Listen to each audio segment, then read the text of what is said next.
बिहार के गोपालगंज में हाल ही में बाबा बागेश्वर धाम यानी आचार्य धीरेन्द्र कृष्ण शास्त्री की हनुमंत कथा का भव्य आयोजन हुआ।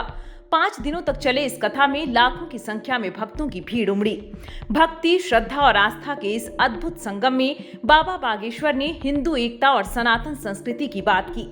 लेकिन कथा के अंतिम दिन एक ऐसा पल आया जब आचार्य धीरेन्द्र शास्त्री भावुक हो गए और उनकी आंखों से आंसू छलक पड़े। कथा के दौरान एक क्षण ऐसा आया जब बाबा बागेश्वर अपने बचपन के संघर्षों को याद कर भावुक हो गए। उन्होंने गरीबी और अमीरी के बीच की खाई को लेकर समाज में फैले भेदभाव की चर्चा की। उन्होंने कहा, हमने वो दिन देखे हैं जब हमारे पिताजी को शादी तक में नहीं बुलाया जाता था।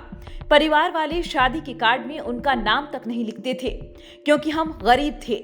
लोगों को लगता था कि अगर हम फटे कपड़े पहनकर शादी में चले जाएंगे तो उनकी इज्जत चली जाएगी। बाबा बागेश्वर ने आगे कहा कि उनकी माँ हमेशा कहती थीं, तुम श्री राम को कभी मत छोड़ना, हमारे भी अच्छे दिन आएंगे।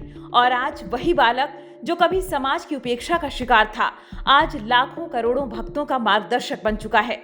बाबा बागेश्वर ने कथा के दौरान राम भक्ति का महत्व भी बताया। उन्होंने कहा, जिस पर कृपा राम की होती है उस पर पूरी दुनिया की कृपा हो जाती है। अगर सारा जगत भी रूठ जाए लेकिन भगवान राम प्रसन्न हो तो कोई तुम्हारा बाल भी बांका नहीं कर सकता। लेकिन अगर भगवान ही तुमसे रूठ जाएं तो फिर तुम्हें कोई नहीं बचा सकता। बाबा बागेश्वर ने हिंदू एकता पर भी जोर दिया। उन्होंने कहा, सनातनियों, जात पात से ऊपर उठो, हम सभी श्री राम के भक्त हैं और जब हम एक होंगे तभी सनातन संस्कृति की रक्षा होगी।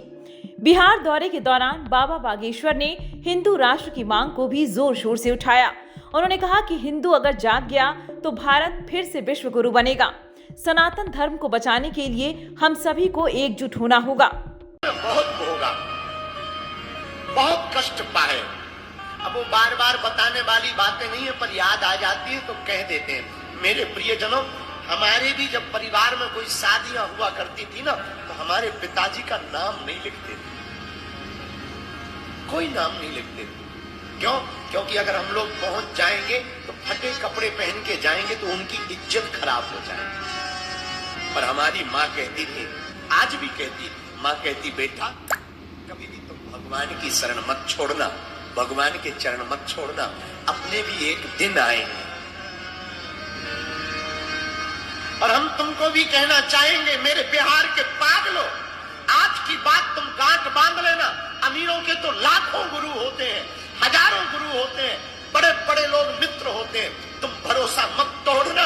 हम तुम पे वचन देकर के कहते हैं, तुम बालाजी के चरण भर पकड़ लो, एक दिन ऐसा आएगा तुम भी दूसरों की मदद करने लायक बनोगे। भगवान के घर देर है, अंधेर नहीं है। इसलिए मेरे प्यारे जनों, हम आपसे यही कहेंगे, जा पर कृपा राम की होई, ता पर कृपा करे सब कोई। जगत रूठ जाए पर गोविंद ना रूठे तो कोई बाल बांका नहीं कर पाएगा। लेकिन भैया, जगत भले ही तुम्हारे साथ में रहे पर भगवान रूठ जाए तो कोई तुम्हें बचा नहीं पाएगा।